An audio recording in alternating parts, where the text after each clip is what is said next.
da terra criança, do Tigres e Eufrates, salmos e clamores, cantos de saudade ecoam pelos ares. O orgulho e a indolência causaram os exílios, e o aguilhão na consciência tenta explicações. Capela chora os filhos que Opisquefre, Miquelinos, são presentes, despedidas de itinerantes capelinos,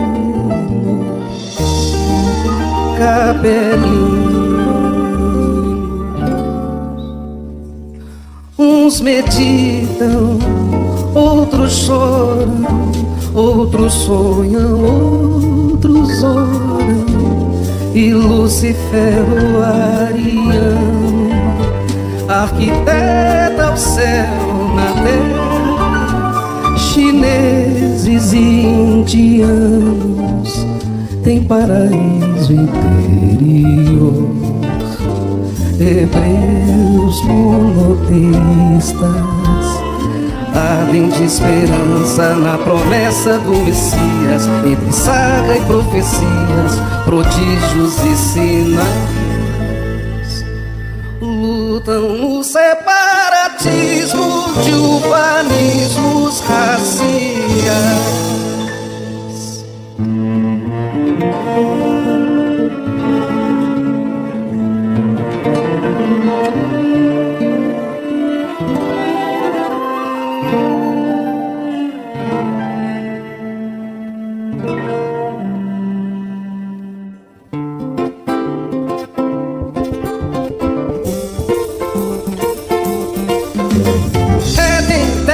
Prometida, cartas de suor e sangue, quais rangeres e gemidos de crentes e incréus.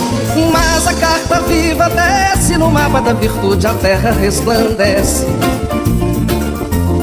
Mas a carta viva desce no mapa da virtude, a terra resplandece. Venha ela o vosso reino, será nela qual no céu.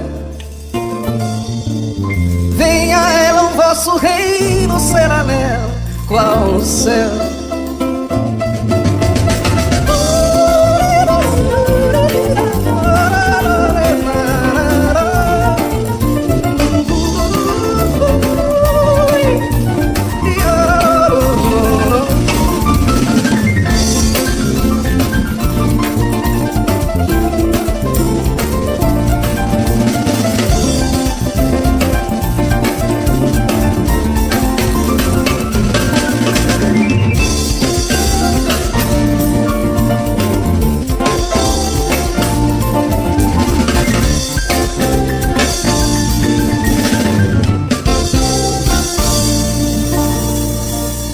Venha ela o vosso reino, será nela qual no céu.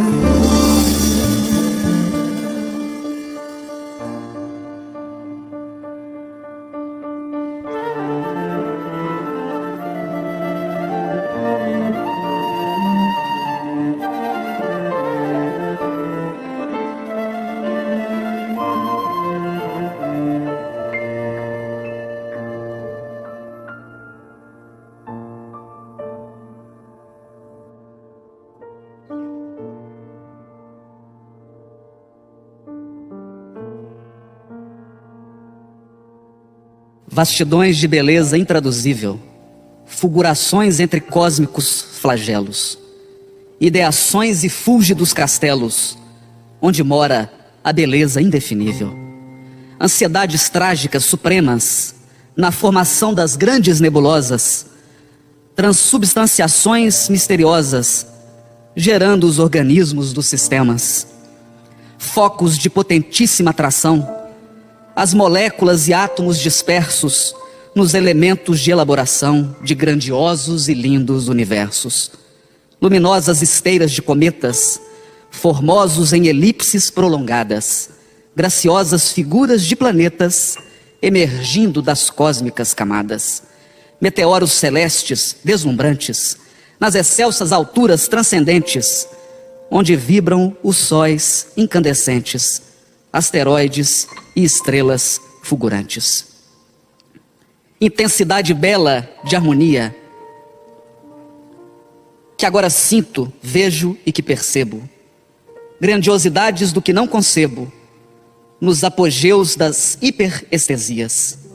E sobretudo emanam das esferas os equilíbrios das imensidades, o eterno canto de sublimidades, clarões de luzes nas atmosferas.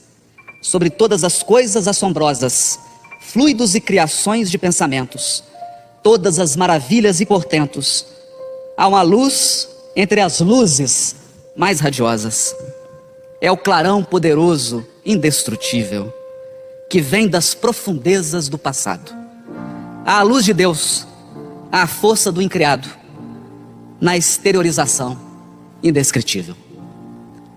Capelinos itinerantes e peregrinos, nessa tarde, nós falamos para a tua alma.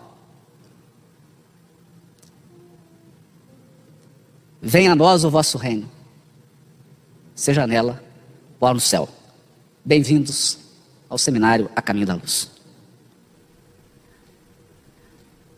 Emmanuel inicia essa extraordinária obra falando da formação do orbe. Não aborda a história do ponto de vista do homem terreno ou do historiador, que conta apenas com os restos ou com o que sobraram das civilizações do passado. Não. Narra o benfeitor espiritual a história humana da perspectiva da luz que nunca se apaga, do mundo espiritual, sem solução de continuidade, falando da bondade celeste, da misericórdia que rege os nossos destinos, da bondade de Deus que vela por cada um de nós. E nos faz recordar, na sua narrativa, rezam as tradições do mundo espiritual, que na direção de todos os fenômenos do nosso sistema, existe uma comunidade de espíritos puros e eleitos pelo Senhor Supremo do Universo, em cujas mãos se conservam as rédeas diretoras da vida de todas as coletividades planetárias. Nos lembra o canto do capítulo 1, versículo 1 do livro Gênesis de Moisés, cantado pelo povo hebreu. Bereshit bara Elohim et hashamayim ve'et haaretz. Bereshit bara Elohim et hashamayim ve'et haaretz. O primeiro versículo do livro Gênesis utiliza o verbo no singular, o verbo hebreu bará, mas coloca Deus no plural.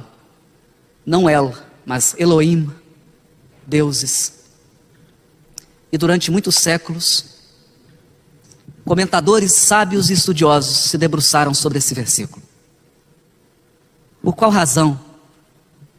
O maior hino que se escreveu na terra sobre o monoteísmo, a maior herança deixada sobre a fé no Deus único, começaria o seu texto sagrado falando de Deus no plural. Elohim, deuses, mas com verbo no singular. Foram precisos muitos séculos até que a psicografia abençoada de Francisco Cândido Xavier e o ensino luminoso de Emmanuel nos esclarecesse que Elohim é, na verdade, a comunidade de espíritos crísticos que dirigem o nosso sistema. Como de resto, cada sistema conta com sua comunidade de espíritos puros e eleitos pelo Senhor Supremo do Universo. E o verbo bará, sempre traduzido por criar, na verdade, significa formar, moldar, modelar.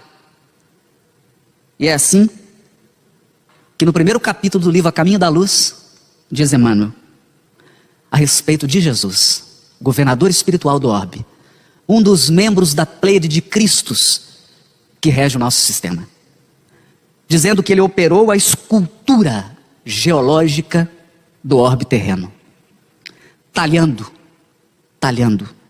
a escola abençoada e grandiosa, na qual o seu coração haveria de expandir-se em amor, claridade e justiça, sugerindo que a terra, nossa mãe Gaia, seja talvez um grande corpo, cuja alma bondosa e iluminada é o próprio Cristo, que a dirige, que a conduz a caminho da luz.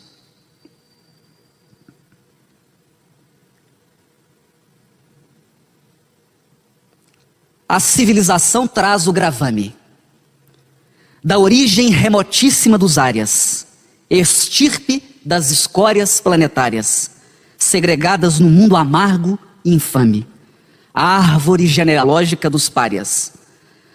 Faça mister que o cárcere a conclame para a reparação e para o exame dos seus crimes nas quedas milenárias. Foi essa raça podre de miséria que fez nascer na carne deletéria a esperança nos céus inesquecidos, glorificando o instinto e a inteligência, fez da terra o brilho do graal da ciência, mas um mundo de deuses decaídos. Se na narrativa do livro Gênesis o homem é criado no sexto dia, simbolicamente, na formação e desenvolvimento dos povos da terra, nós teremos a contribuição grandiosa de 6 grandes raças. 2 que aqui viviam e 4 que vieram degradadas. Por que o degredo? Por quais razões a sabedoria celeste permite que corações sejam apartados, que entes queridos se separem, que afetos sejam distanciados, e que seres que alcançaram um nível surpreendente de evolução espiritual, intelectual, artística, sejam degradados num orbe distante, que ainda engatinhava na fase primitiva? Eis a chaga, eis a cura. Terra, mundo regenerador, mundo de cura, mundo escola, que ensina, que acrisola, que transforma, que educa e que oferece oportunidade para que todos possam quitar as suas consciências com as leis divinas que regem o nosso destino. Abençoada oportunidade, porque mesmo caindo, Deus nunca nos retira a oportunidade de estender a mão.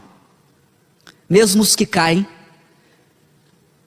não estão impedidos de ajudar, e não há ninguém tão inferior que não possa exercer e praticar o bem. Na queda dos capelinos, temos a glorificação dos povos que aqui evoluíam. É através da queda desses 4 grupamentos que a Terra vai atingir o grande apogeu que nós vivemos na presente era. E seria importante começarmos pela África. África, tronco portentoso, que recebe o enxerto divino em seu seio materno. África, mãe dos povos, tua cor é sol traduzido na pele. Todos nós devemos a esse povo corajoso as bases da formação de todas as etnias do planeta Terra. É nesse tronco vigoroso que Jesus, com o auxílio dos seus grandes espíritos, dos seus grandes colaboradores, fazem as grandes transformações genéticas, operam as grandes mutações e transubstanciações para que nós pudéssemos ter a espécie humana qual temos hoje. Nesse trabalho milenário, paciente, cuidadoso, de um artífice que molda, remolda, funde, mistura para conseguir o melhor. Chegamos nesse tronco, nas nações africanas, o auge de um grande ciclo de desenvolvimento. Nação que se organizava em tribos, que se distribuía de forma simples, cultuando os poderes da natureza, vivendo em harmonia com os recursos naturais e ensinando, através da sua força de trabalho, da sua perseverança, da sua coragem, a grande lição dos mansos, dos trabalhadores e dos pacíficos. É com muita gratidão, com muito carinho, que nós nos lembramos desses 6 do primeiro dos povos, o povo africano, legítimo, proprietário e habitante da Mãe Terra. Muito obrigado, África.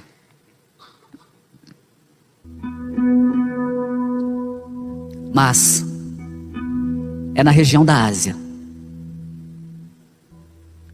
que o segundo povo que aqui se desenvolveu, contando naturalmente todos eles com a colaboração e com a enxertia divina, porque a terra e as nações, as etnias sempre receberam espíritos que ensinaram, que trouxeram tecnologias, conhecimentos, sentimentos, espiritualidade superior, porque a evolução não se faz de baixo para cima. A evolução é sempre uma força que nos atrai para o alto. É sempre um sol que aquece e que atrai. A árvore mais antiga das civilizações terrestres, diz Emmanuel.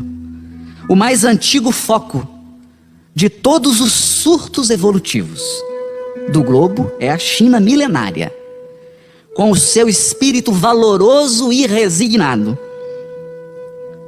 E essa é a grande lição do povo chinês, da China milenária: resignação, mansidão, mansuetude, paz, humildade, doação. Eles são, na verdade, o povo a quem Jesus destinou a bem-aventurança.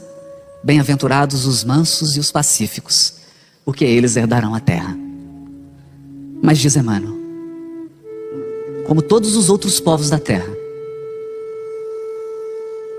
a cristalização das ideias chinesas advém simplesmente desse insulamento voluntário que prejudicou, nas mesmas circunstâncias, o espírito da Índia, apesar da fascinante beleza das suas tradições e dos seus ensinos. A grande chaga chinesa, o insulamento, como a grande chaga africana, a acomodação às suas próprias raízes. É sempre a espiritualidade superior nos conclamando a abrir as portas do coração.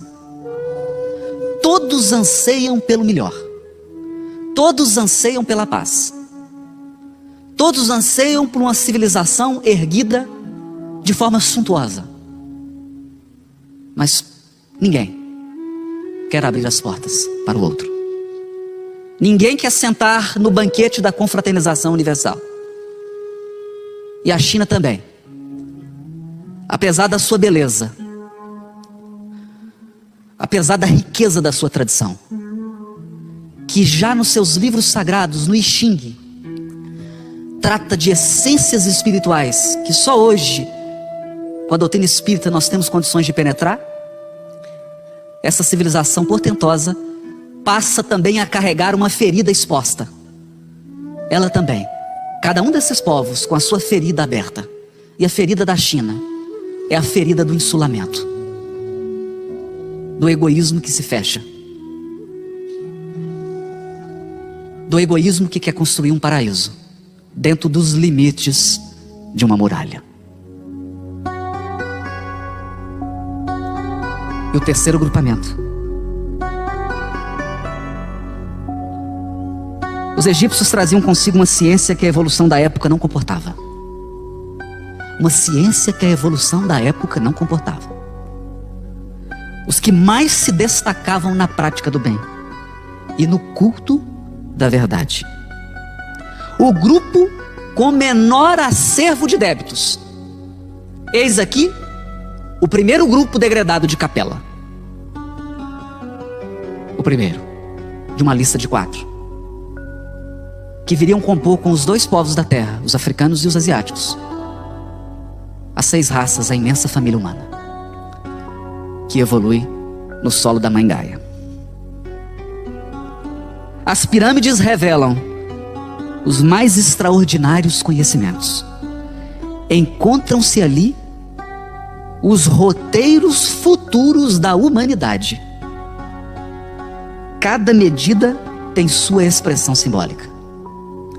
Talvez pergunte o seu coração: por que então caíram? O que faz um povo que deteve a maior soma de conhecimentos da vida espiritual?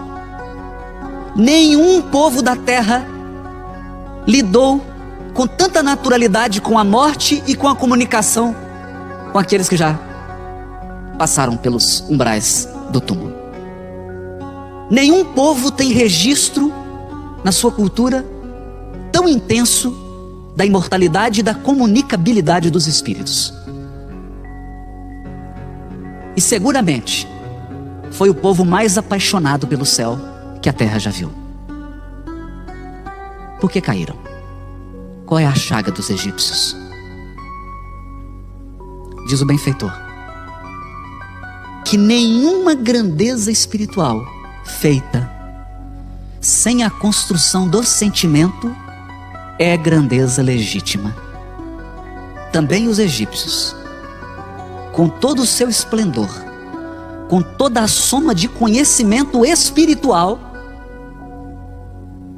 foi relapsa essa civilização na educação do sentimento, e permitiu-se desmandos, permitiu-se desvios, porque a verdadeira obra que Deus espera de nós não é uma pirâmide de milhares de toneladas, é um altar erigido dentro do coração. Dentro do coração. Voltaremos a falar sobre isso.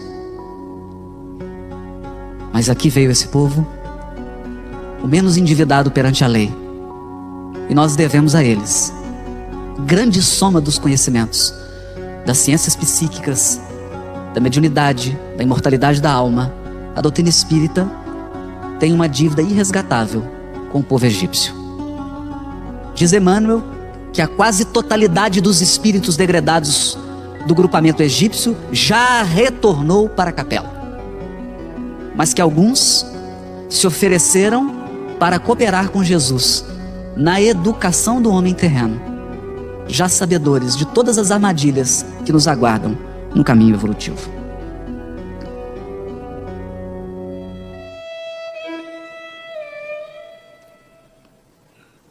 Povo hebreu,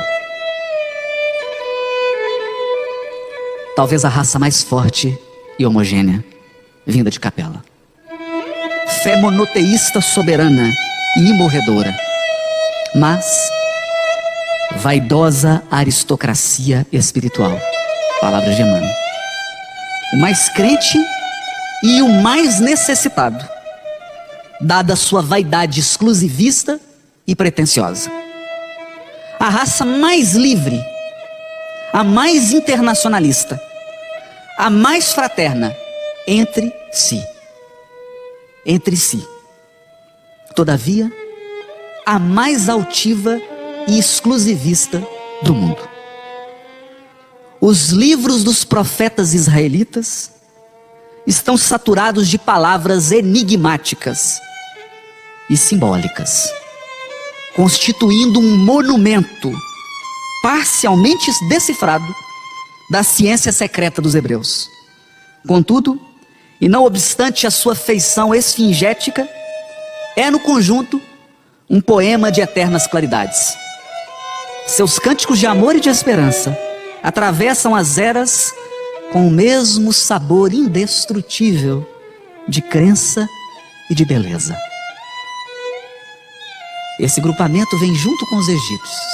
E se os egípcios deixaram os seus conhecimentos gravados nas pirâmides, Os hebreus, por sua vez, nas palavras de Emmanuel, deixaram grafados nas palavras do Velho Testamento as suas pirâmides, não feitas de pedras, pirâmides feitas de palavras, pirâmides feitas de símbolos, desafiando o pensamento, desafiando o raciocínio comum e exigindo de nós extrema sensibilidade a símbolos, a metáforas, a parábolas, para poder penetrar nos segredos do monoteísmo hebreu. Qual a chaga do povo hebreu? A mesma de todos os outros. A mesma. Todos querem um paraíso. Todos querem um mundo de claridade. O problema é que todos só querem isso para si mesmos. Só querem construir para o seu grupamento. E a chaga do povo hebreu, a chaga é exposta. Diz Emmanuel, o povo mais endividado perante a lei divina do grupamento de capela é aquele que veio com a maior soma de débitos.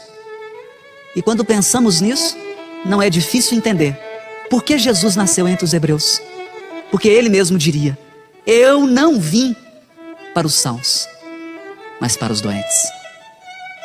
Queira Deus, não sejamos nós, os religiosos do século 21, portadores dessa chaga mortífera, que é o exclusivismo, a prepotência, o orgulho.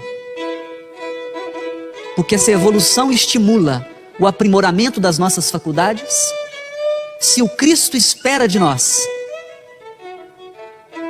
dignidade espiritual, ele sempre derrama lágrimas quando nós nos fechamos na vaidade, no orgulho, no exclusivismo e passamos a menosprezar os mais ignorantes ou aqueles que não são capazes ainda de enxergar os ângulos que nós já podemos ver. Jesus nos livre, sobretudo nós espíritas, da chaga do exclusivismo religioso.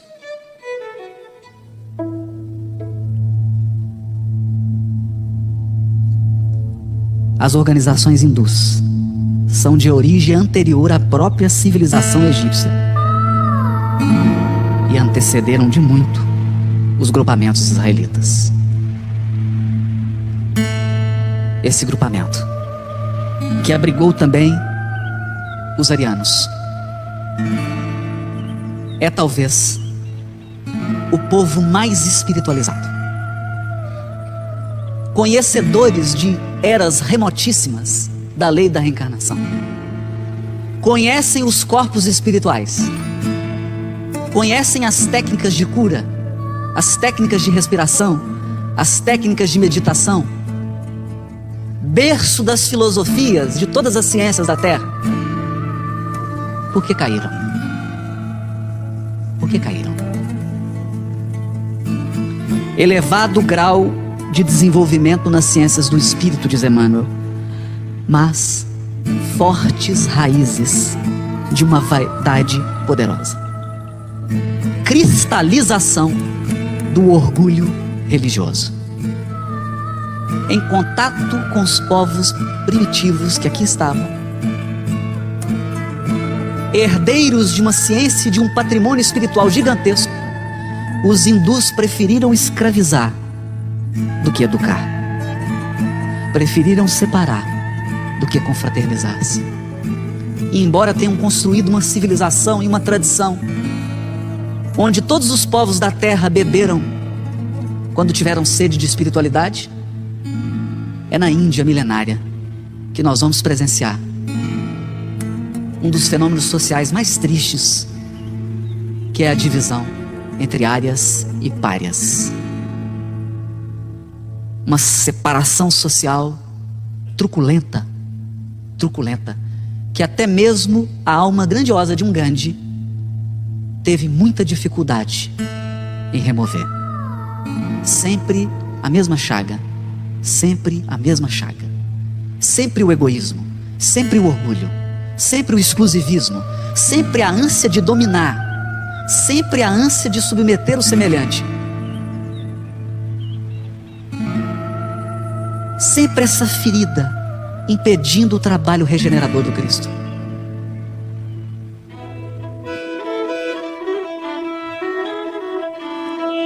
Mas é nos arianos que nós vamos encontrar as histórias mais belas, as epopeias mais encantadoras, mas as tragédias que abalaram todo o planeta. Esse povo que se misturou com a Índia, mas que depois saiu peregrinando sem rumo e sem destino, formando todas as nações europeias e influenciando todo o planeta Terra com a sua inteligência, com a sua capacidade de trabalho, de construção, com seu senso estético, com seu senso artístico. É esse um povo perdido. Na sua maioria, diz o benfeitor, espíritos revoltados com as condições do seu degredo, pouco afeitos aos mistérios religiosos, ânsia de conquistar um novo paraíso. É o grito do revoltado: se eu perdi o paraíso, construirei outro na terra. Bastou que inaugurasse na terra o senso de propriedade para que o germe da separatividade e do ciúme, da ambição e do egoísmo, lhes destruísse os esforços benfazejos. Foram eles que trataram de cercar, de estabelecer propriedades imobiliárias. O senso de propriedade, o senso de domínio. E inauguraram na terra as mais terríveis disputas, as guerras mais sanguinolentas. Todavia, Cristo sabia valorizar a atividade dos arianos, que se era a mais revoltada contra os desígnios do alto, era também a única que confraternizava com o selvagem. Se misturaram. Reuniram, ainda que fosse para dominar, mas se misturaram. Construíram palácios, aquedutos, trouxeram toda a sua tecnologia, todo o seu senso prático, mas traz uma chaga invisível. Porque se todos os outros povos trazem chagas e feridas abertas, a ferida do ariano é uma ferida interna. É uma chaga fechada. Uma chaga difícil de ser vista. Por quê? Porque a ferida do ariano é um coração enrijecido. É um coração de gelo. Insensível. Ele não quer sentir para não sentir dor. Ele não quer ter saudades para não cair em pranto. Ele não quer se entregar, porque ele sabe que se uma brecha de luz entrar no seu sentimento, o ariano sabe, se ele se permitir uma fresta de sentimento, uma nuvem de angústia vai invadir a sua alma. Uma angústia milenar, uma saudade impossível de descrever. Saudade de capela. Saudade dos amores que ficaram. A característica desse grupamento é a revolta, a disputa, a vontade de guerrear com o próprio Criador, de erguer na terra construções mais magnificentes do que a obra divina. Mas é para o coração dos arianos que Jesus sempre destinou missionários. Ele mesmo, em pessoa. Quando se tratou de trazer a lição do amor, fez questão de vir pessoalmente. Porque amor não é algo que se traduz em palavras. Amor é força que irradia. E o que mais o ariano precisa é de um coração amoroso que o envolva. Os tormentos que a terra atravessa, a corrida armamentista, os desmandos do poder e da economia, todas as atrocidades que nós assistimos dia após dia, são no fundo herança sobretudo dos arianos, que em se reunindo com as feridas dos outros povos, instauraram na terra um regime de egoísmo e de orgulho tão grande, que tem sido difícil as lições mais singelas de espiritualidade e de amor penetrarem no coração dos que vivem na terra. Nós nos acostumamos ao clima da disputa. Nós nos acostumamos ao clima da vaidade. O estado de guerra tornou-se um estado natural. Nós nos tornamos agressivos e dominadores por natureza. Por natureza. Triste tarefa. Triste débito.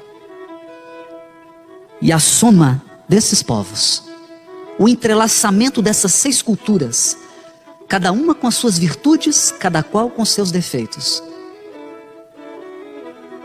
conformaram as sociedades, estabeleceram um padrão de vida na terra que representa um desafio enorme para os prepostos de Jesus. O sino plange em terna suavidade no ambiente balsâmico da igreja. Alta de Souza, Parnaso de Alentum.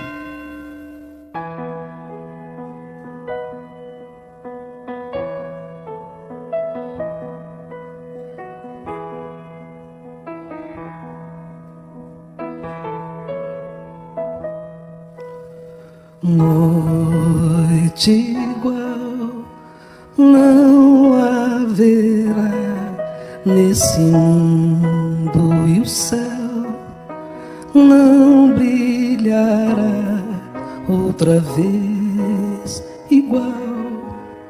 Dia de festa sideral, anjos cantando, é Natal, nasceu o Cristo, o Mestre irmão, para mostrar que no coração há um lugar para todo irmão, sem cor, sem raça, sem distinção. Te damos graças, ó Mestre irmão, por nascer entre nós a cada dia que vem, junto com o sol, trazendo paz e esperança de ver outra noite igual.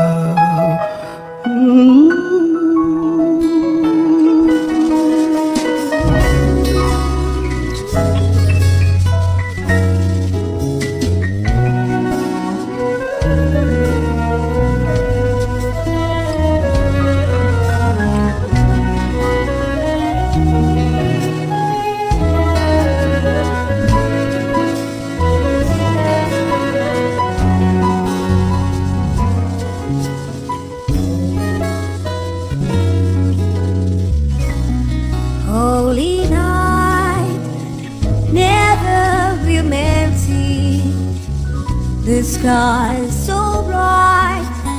We'll never see anything alive. It's time to celebrate. Holy night, angels keep singing. Christmas night, we now have Jesus, and He has come. Here's all the way to His holy heart. He is bringing here life.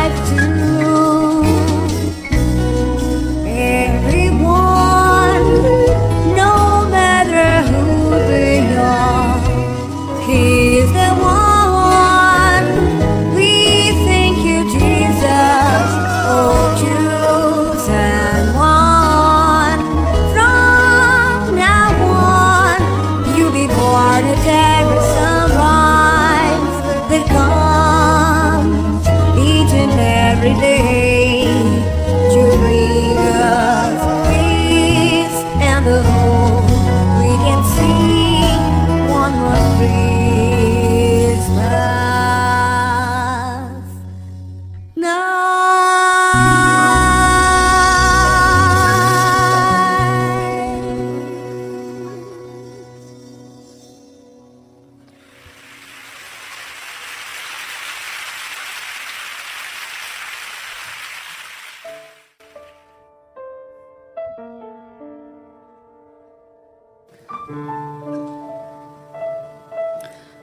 Mas a carta viva desce, e no mapa da virtude a terra resplandece. Venha a ela o vosso reino, será nela qual no céu. Noite sem igual. Realmente, a vinda de Jesus ao orbe terreno marcou o maior acontecimento da evolução do orbe.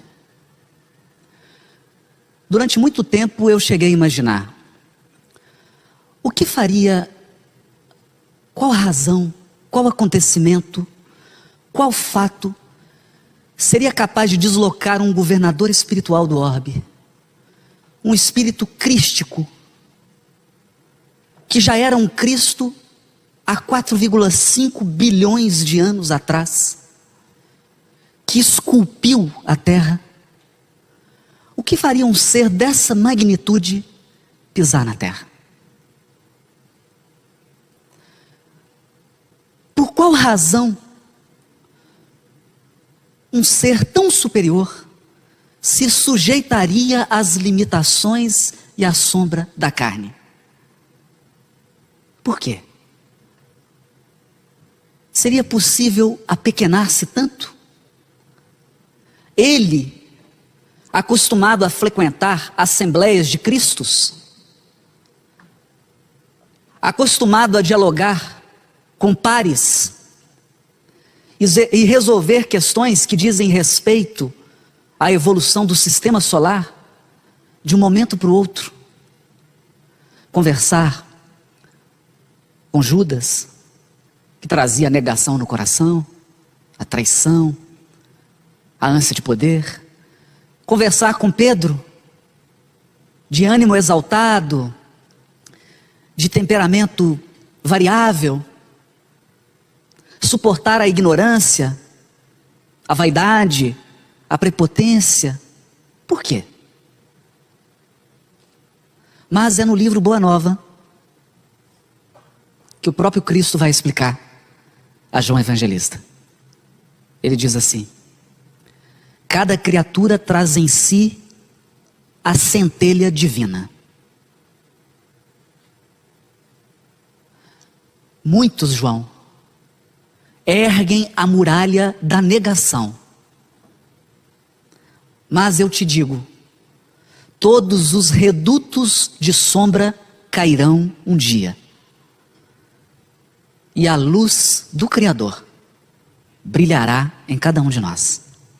Não é por outra razão que eu disse: vós sois deuses. Sabia Jesus que o Criador também se manifesta em cada um de nós? E que Deus não é encontrado apenas na magnificência celeste. Deus é encontrado também em você. Ainda que você esteja vivendo os momentos mais tenebrosos de queda, de desespero, de aflição, de negação, de egoísmo, de maldade, Deus mora e se manifesta em você e por você. Nós encontramos Deus em toda a sua criação excelsa. A lição de Jesus, meus amigos, permanece incompreendida, não obstante 20 séculos que se passaram sobre a sua vinda. Por uma razão muito simples. Jesus contrariou todas as expectativas humanas. Todas. Os hebreus esperavam nele a figura de um guerreiro nacionalista, alguém cioso dos interesses extremistas do povo de Israel. Alguém que estivesse disposto a levantar espadas e a matar sob o pretexto da independência. Ansiavam pela guerra do ódio, pela guerra do exclusivismo. Mas não era a expectativa diferente a dos romanos. Também os romanos, acostumados com a dominação, acostumados com a expoliação, acostumados com a exploração. Romanos que ergueram uma sociedade com base nos seus generais guerreiros. E que não se assustem, todos eles hoje, na sua maioria, quase todos, estão no sistema financeiro do mundo. E continuam promovendo as guerras de exploração e continuam mantendo as massas na ignorância para satisfazer os seus caprichos. Porque vai dizer Emmanuel, mudam os cenários. Onde a civilização persa? Onde? Onde a Babilônia antiga? Onde? A suntuosa Assíria? Me digam, por favor, onde estão os Césares do Império Romano? A Grécia? Todos os impérios passaram. Porque todos erguidos para sustentarem as chagas dos 6 povos. Sempre a mesma história. Sempre o mesmo desejo de aparecer, de destacar-se. Sempre o mesmo desejo de dominar. Sempre o mesmo desejo de construir a felicidade nas bases do infortúnio do semelhante. Mas não vem Jesus como um guerreiro. Não. Também não vem como um general. Alguns esperavam um revolucionário. Mas Jesus não tem nenhum compromisso com a revolução. O seu compromisso é com a evolução. É diferente. É muito diferente. Não houve revolta, não houve guerra, não se sobrepôs nunca, jamais humilhou um discípulo, jamais humilhou qualquer pessoa que tenha se aproximado dele, não obstante a sua grandeza celeste.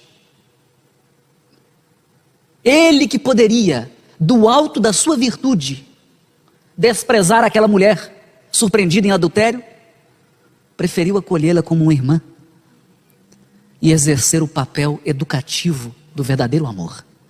Eu também não te condeno. Vá e não peques mais. No momento em que os próprios apóstolos discutiam qual deles era o maior.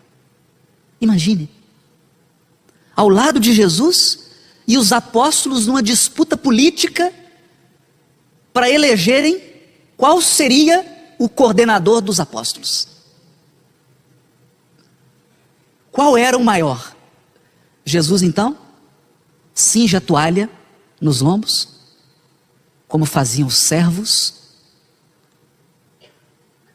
pega um cântaro d'água e começa a lavar os pés de cada apóstolo, como se fosse um escravo da época. E ainda deixa a lição inconfundível.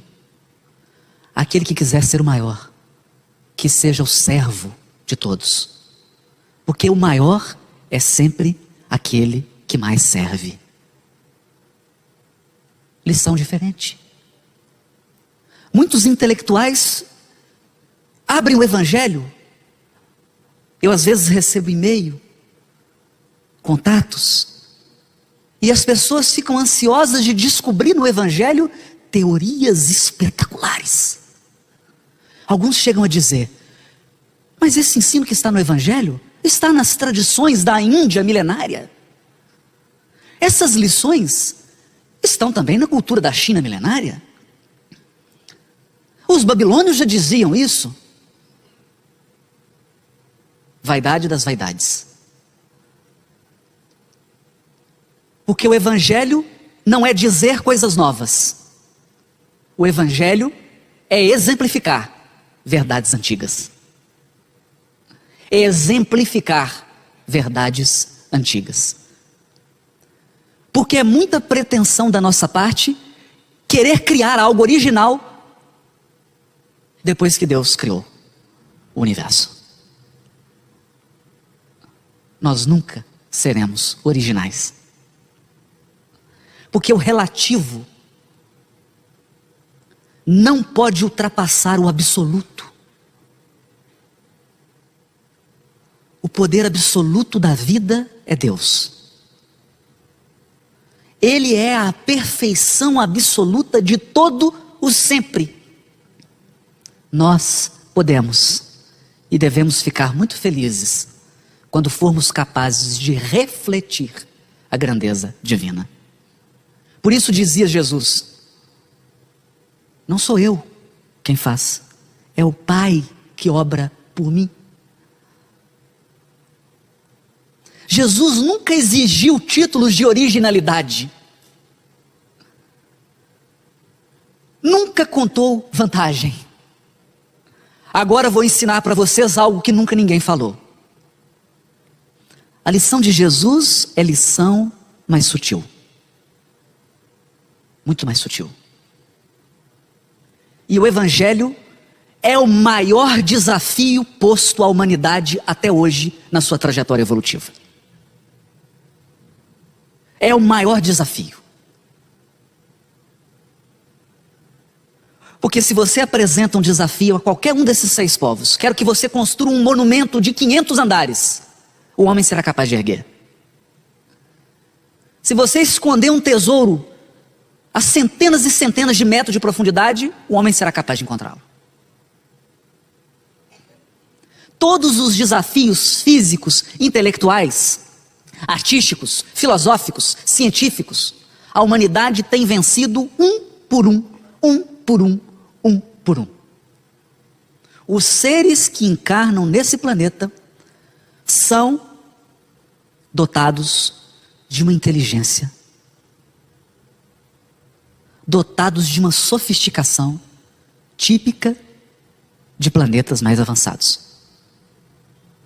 Mas Emmanuel vai dizer no livro A Caminho da Luz: infelizmente, o homem da Terra é ainda a inteligência bestializada.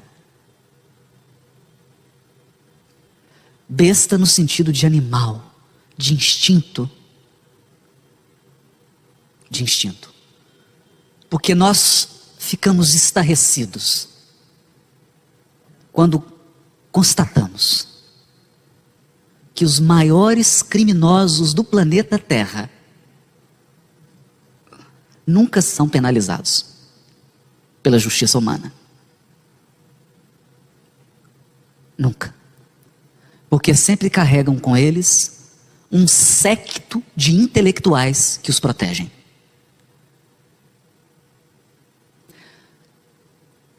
No tráfico de entorpecentes, nós temos as maiores inteligências da área da química, na política, no direito, favorecendo o tráfico. E a indústria mais lucrativa do planeta Terra é a indústria bélica. Armas tão sofisticadas, construídas por engenheiros cuja inteligência nos humilham. Pessoas formadas em universidades que são mantidas com o dinheiro dos tributos que nós pagamos. As nossas universidades do mundo formam os grandes intelectuais que estão construindo e que movimentam a indústria bélica do século XX. E toda vez que os estoques dessas indústrias estão cheios, os políticos do mundo encontram uma nova guerra para despejar as suas armas em cima de mulheres, crianças e anciãos. Porque as armas de alta precisão nunca caem em alvos militares. É a inteligência bestializada. É o homem gênio que se comporta como um cão feroz. 1000 vezes segurar uma víbora do que lidar com inteligências desse nível espiritual. Até onde nós iremos? Por isso, quando falamos de evangelho, muitos riem. Quando falamos de evangelização dos corações, mesmo no movimento espírita, muitos abaixam a cabeça e dão um sorriso irônico. Dão um sorriso irônico. Porque gostariam de ouvir espetáculos de intelecto. Gostariam de presenciar malabarismos da palavra ou da inteligência. Mas a lição de Jesus é lição singela. Tão singela que nós não aprendemos até hoje. A lição de Jesus é o domínio sobre si mesmo. Porque você pode dominar multidões. O domínio mais difícil é o domínio de si mesmo. Das suas paixões. O domínio da sua ânsia de vaidade. Da sua ânsia de poder. Da sua ânsia de egoísmo. É tão difícil controlar esses sentimentos. É tão difícil silenciar quando alguém te ofende, te magoa, te humilha. É tão difícil perdoar quando alguém te fere. É tão difícil confiar quando Deus nos desagrada. É tão difícil aceitar o abandono das pessoas que nós mais amamos. Porque isso exige um contato permanente com os sentimentos. E Jesus é o educador dos sentimentos. O propósito de Jesus é, antes de mais nada, formosura interna. Formosura interna. E não há beleza interior sem o perfume do Evangelho. Ora, diz Lucas, no capítulo 1 do seu Evangelho, que Jesus pregava o Evangelho de Deus. Porque o Evangelho não é de Jesus. O Evangelho é, no dizer de Allan Kardec, o código moral universal. Então nós poderíamos dizer nesse ambiente de seminário da Caminho da Luz. Porque esse livro abre a nossa mente, nos dá a oportunidade de adotar uma perspectiva cósmica universal. Se você pudesse visitar hoje uma estrela distante, uma constelação diferente, um desses orbes que giram na criação infinita, seria capaz de constatar que o mesmo código moral que vigora na Terra, vigora em todos os orbes do universo. Só há um Evangelho, mas há muitos Cristos. Muitos Cristos. Porque os Cristos são palavra, são verbo. O Cristo é a verbalização do Evangelho. Mas não se engane, eu não estou falando de palavras articuladas. Quando João Evangelista, Francisco de Assis, o mesmo Espírito, diz no seu Evangelho, e o verbo se fez carne, ele não está falando de um verbo de palavra. Ele está falando, como na letra da música, de uma carta viva. Porque qual vaidade nos cegou a ponto de imaginarmos que Deus escreve em papiros, em pergaminhos e em papel? Qual audácia humana justifica imaginar que Deus vai se utilizar dos nossos instrumentos mesquinhos para se manifestar? Deus, dependendo de imprensa, dependendo de um pedaço de papiro, para poder ensinar suas leis aos seus filhos? Não. Deus manda cartas vivas. cartas vivas. Por isso, eu adoro a questão do livro dos Espíritos. Onde está escrita a lei de Deus? Onde está escrito o Evangelho de Deus? Você pode dar o nome que você quiser. Onde? Na consciência. A consciência é o livro de Deus. Não se engane. A Bíblia Sagrada não está nas suas mãos, está dentro de você. É a tua consciência. O verdadeiro Evangelho já foi escrito no dia que você foi criado. Jesus veio mostrar para as sementes o que é ser uma árvore. Veio mostrar para nós que somos potenciais, que somos projetos. Veio mostrar para todos nós que somos apenas esperança. O que é concretizar os potenciais divinos que dormem em nós. Por isso o trabalho de Jesus não é um trabalho de multidão. Ele nunca precisou de exército. Ele nunca precisou de um areópago. Porque ele sabia que bastava acender uma luz no coração, que ele abrasaria a terra. Abrasaria a terra. Porque depois que o governador espiritual do orbe, e nunca ninguém na humanidade havia aceitado tamanho sacrifício, depois que ele deixou-se crucificar, depois que ele deixou a nossa violência e a nossa ignorância levá-lo ao martírio, as almas que amam o bem e a virtude não conseguiram mais ficar em silêncio. E César teve muito trabalho. Teve que trazer muitos leões. Porque os cristãos entravam cantando e não temiam a boca dos leões. Temiam. Porque, como diz os nossos amigos aqui do Paraná, o medo é justificável, a covardia nunca. Temiam, mas enfrentavam. E foram precisas muitas tochas para queimar os cristãos. E foi precisa muita maldade e muita violência. Até que a violência humana cansou-se de trucidar aqueles espíritos. Porque chega uma hora que a própria força se cansa. A única força incansável é a força do amor.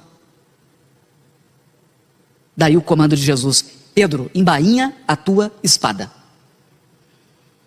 Guarda a tua espada. O Evangelho não combina com a espada. O Evangelho não combina com luta. O verdadeiro cristão é servidor. É servidor. Por uma razão muito simples.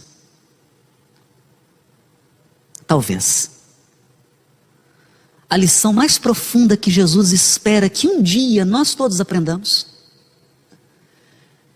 é a lição de que, mesmo sendo o Criador excelso da criação infinita, Deus sempre se esconde e sempre serve. Quem serve mais? Há quanto tempo você trabalha no bem?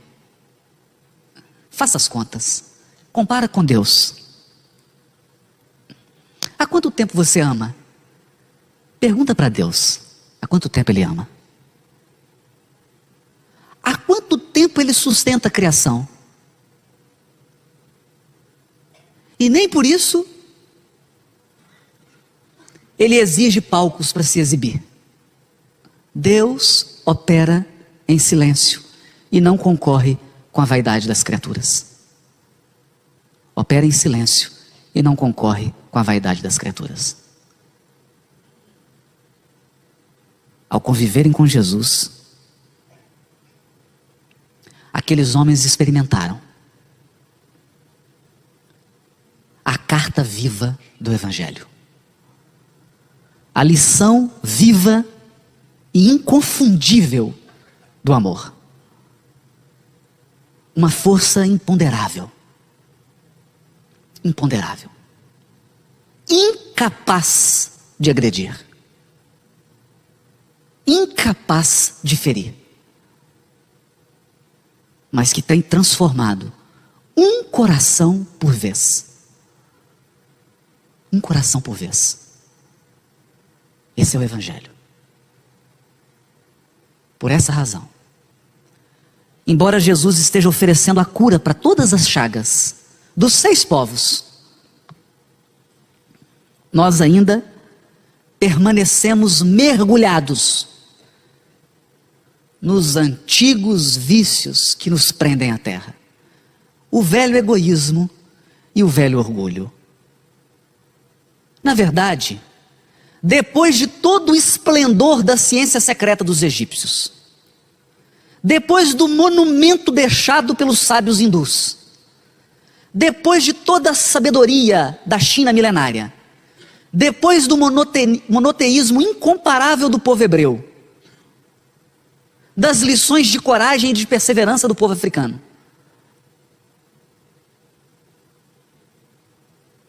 precisamos de novos conhecimentos? Não. Se não quisermos o degredo, precisamos do Evangelho no coração. Precisamos quebrar as barreiras. E o Espiritismo, o verdadeiro Espiritismo, é aquele que resgata dos escombros o cristianismo puro. É por isso o Consolador prometido por Jesus, o cristianismo redivivo.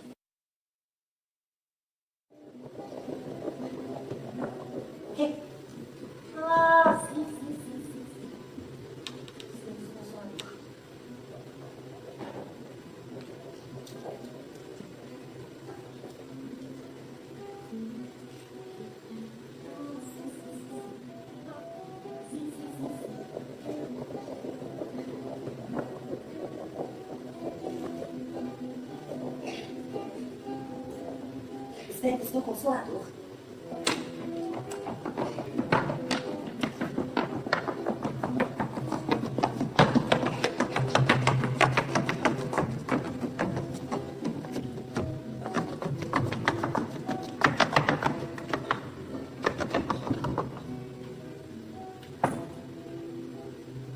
A permissão de Deus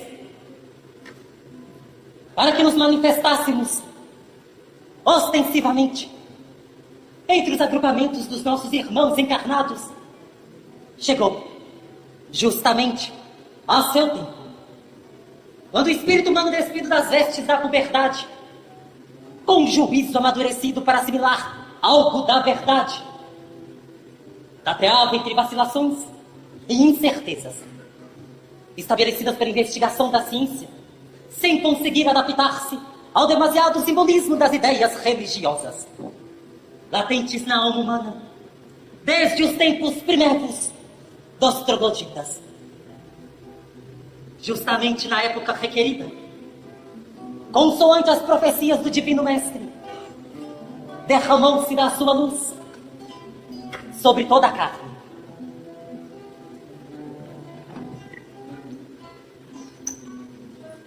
E os emissários do alto, segundo suas possibilidades e os méritos individuais, têm auxiliado a ascensão dos conhecimentos humanos para os planos elevados da espiritualidade. Em todos os tempos dessa história, em todos os fatos da nossa história, vemos o Cristo operante.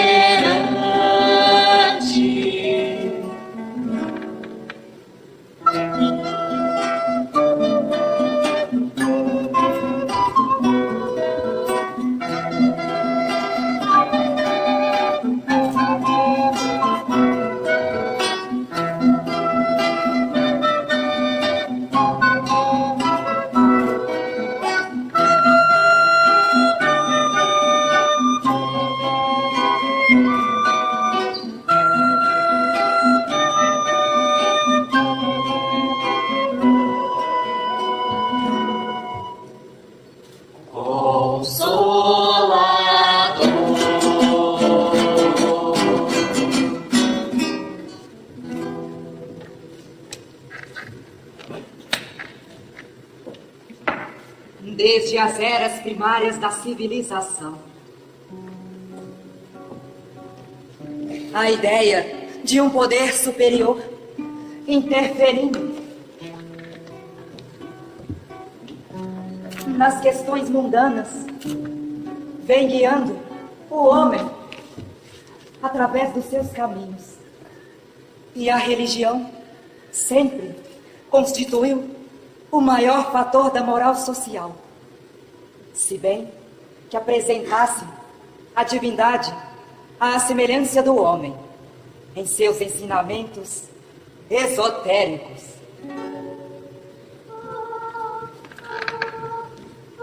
Poderosa, alto do totem, dá-me tuas asas, me ensina a voar. Cruzar os horizontes, vencer pontes e mares. Luz do saber pela virtude de amar. O cristianismo, inaugurando um novo ciclo de progresso espiritual, renovou as concepções de Deus no seio das ideias religiosas. Todavia, após a sua propagação, várias foram as interpretações escriturísticas, dando aso a que as facções sectaristas tentassem isoladamente ser suas únicas representantes. Esqueceram de que a providência divina é amor. Mas, como o progresso não conhece obstáculos, os artigos de fé equivaleram-se a estagnações isoladas.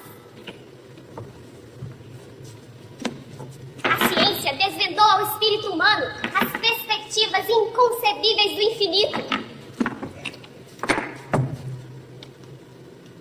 O telescópio descortinou a grandeza do universo e os novos conhecimentos cosmogônicos demandaram uma outra visão do Criador.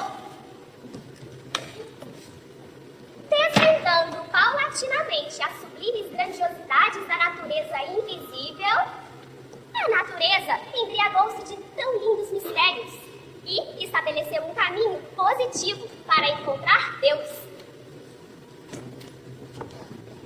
É que a divindade das religiões vigentes eram deformadas pelos seus atributos exclusivamente humanos.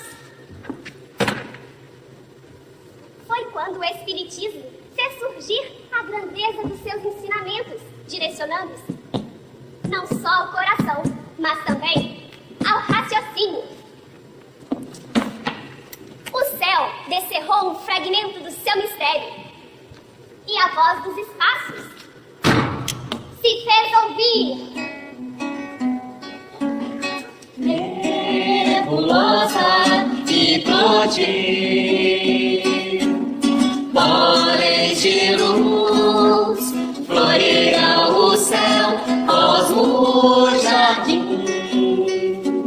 E foi assim que a religião da verdade surgiu na Terra no momento oportuno. As igrejas estagnadas encontravam-se no obsoletismo e as conquistas científicas não coadunavam com o espírito dogmático. E o espiritismo, com suas lições verdadeiras, alargou infinitamente a perspectiva da vida universal. Primavera de estrelas, mundos quais borboletas cortejaram astros reis. Há céus inumeráveis mundos onde a vida palpita numa eterna mocidade. Todos se encadeiam, se abraçam, vivificados pela luz, imagem real da alma divina presente em toda parte.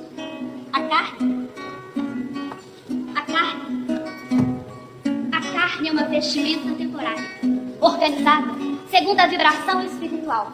E é essa mesma vibração que esclarece todos os enigmas da matéria. Alma animal animou, vida viveu, acasalou, amorteceu. Gerou vida, regerou vida, de amor, homem viveu, regenerou. Nós viveremos eternamente através do infinito. e a dúvida sobre a imortalidade expõe nossos deveres de solidariedade para com todos os seres em nosso caminho. É por essa razão que a doutrina espiritista é uma síntese gloriosa da fraternidade e do amor.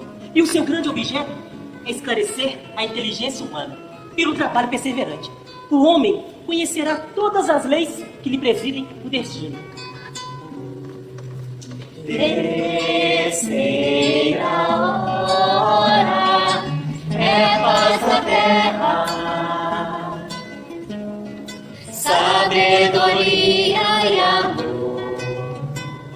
O homem já se fez senhor, todo véu se descortina, ressurgindo em cada espírito a vida da vida de Deus e para Deus o amor vencerá.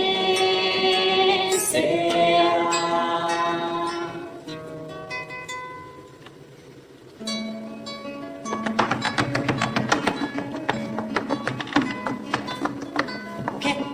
Ah, sim. Os tempos do Consolador.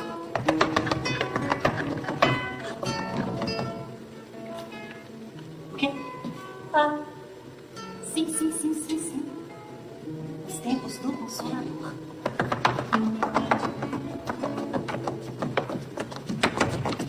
Os tempos do Consolador.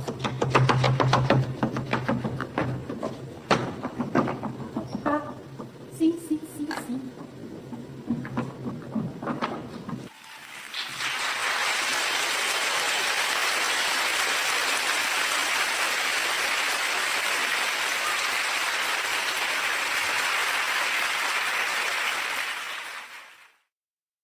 Saturada de treva, angústia e pena, a civilização que se condena suicida-se num báratro profundo, porque na luz dos círculos da terra, nos turbilhões fatídicos da guerra, ainda é Caim que impera sobre o mundo.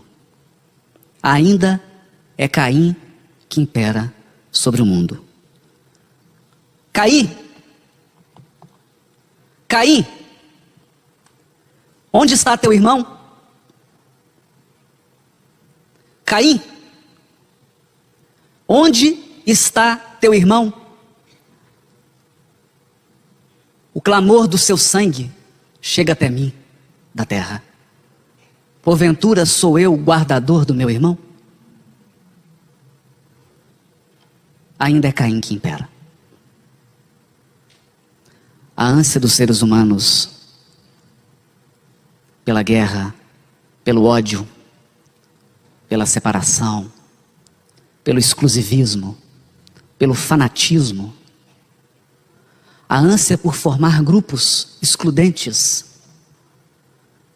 a ânsia por separar-se, mas sobretudo, a ânsia por ferir, acumulou para os filhos da terra tão pesada sombra de nuvem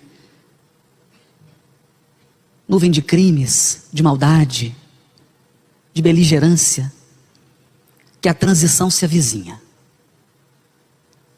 Nosso coração pergunta ansioso: ainda haverá tempo do homem terreno aprender pelo amor? Ainda haverá tempo de aprender pelo amor? Ou será necessário que a providência divina envie à terra o cajado da dor para conduzir os seus filhos rebeldes e transviados aos bancos de escola, aos bancos primários, para que enfim os seres humanos sejam alfabetizados nas lições singelas da fraternidade, da paz, da tolerância e do perdão? Não sabemos. Nesse momento angustioso, em que as trevas da meia-noite se aproximam do orbe terreno, não sabemos o que nos aguarda.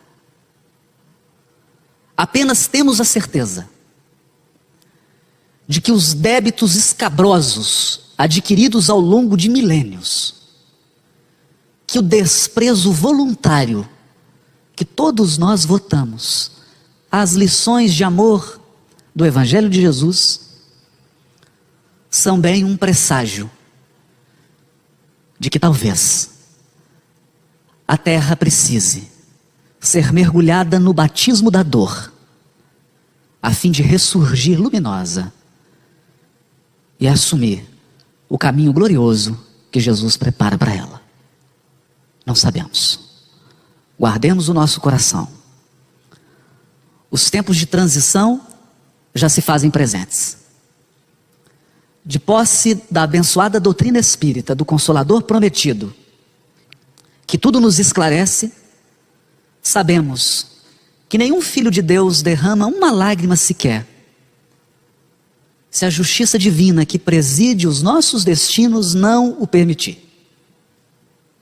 A dor é sempre o resultado da arrogância, da prepotência dos filhos transviados, ou aquela professora serena que ensina e que traz as lições que não fomos capazes de aprender com a ternura. Por que não? Por que desprezamos tanto a ternura, o afeto? Por que desprezamos tanto a cooperação, a fraternidade? Por que viramos as costas quando Jesus tinha nas mãos apenas bondade para nos oferecer? Por que o nosso coração viciou-se no estado de guerra? Guerra no casamento, guerra no trânsito, guerra nas famílias, guerra nas instituições, guerra nas empresas, guerra entre as empresas, guerra na sociedade, guerra entre os países, guerra entre as religiões que se dizem portadoras da mensagem de Deus. Infelizmente, a abominação mais desoladora invadiu os altares. E mesmo os ambientes religiosos se povoaram de ódio, de dissensão. Mesmo os ambientes religiosos têm sido palco da disputa, da maldade, da hipocrisia, da mentira. O que poderemos esperar da providência divina? Pois dizia Paulo, Deus corrige a todo aquele que ama e açoita a todo aquele que recebe por filho. Se nós aspiramos o amor de Deus e a filiação divina, devemos esperar a correção e o açoite, não na qualidade de vara, mas o açoite que vem das circunstâncias, das expiações, das provas, do sofrimento. Estamos mergulhados numa expectação profunda. Não sabemos o que nos aguarda, mas assistimos desolados às maiores potências econômicas desse planeta se preparando para a guerra.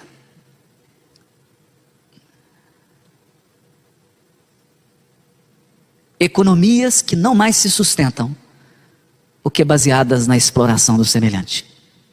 O que deveremos aguardar? Será que seremos capazes de fazer em tão pouco tempo o que o Cristo esperou que fizéssemos em 2000 anos? São perguntas que cada um de nós deverá responder na intimidade do próprio coração.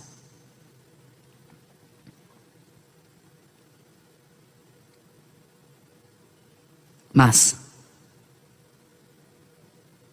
depois da transição, uma excelsa voz ressoa. No universo inteiro ecoa. Para a frente, caminhai. O amor é a luz que se alcança. Tende fé, tende esperança. Para o infinito, marchai. para o infinito marchai. Estamos a caminho da luz. Jesus espera por nós. Todas as nossas quedas, todos os nossos enganos, são experiências. Experiências dolorosas, por certo, mas experiências que acabam por enriquecer a nossa alma e por amadurecer o nosso espírito. Porque, irmãos, acreditai, a maldade é uma infantilidade. Talvez a maior criancice dos seres humanos. E o poder das armas, o poder dominador, são fogos de artifício. Há uma luz soberana e inextinguível que ilumina todos nós e que determina: para frente, marchai.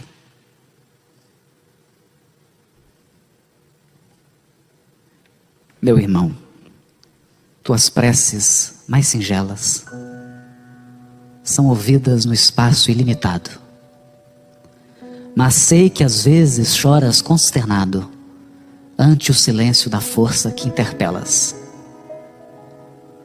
Volve ao teu templo interno e abandonado, a mais alta de todas as capelas, e as respostas mais lúcidas e belas hão de trazer-te alegre e deslumbrado.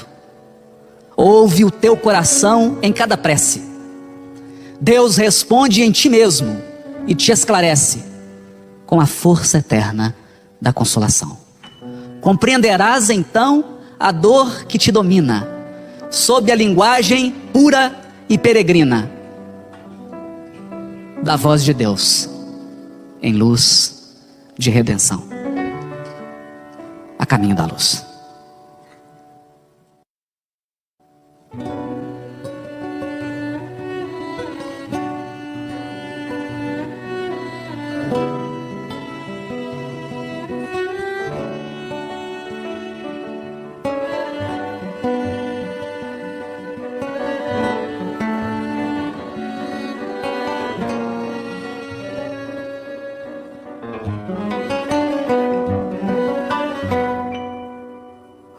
As memórias que perdi e que desejo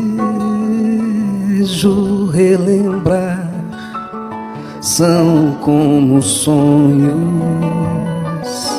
perdidos no tempo.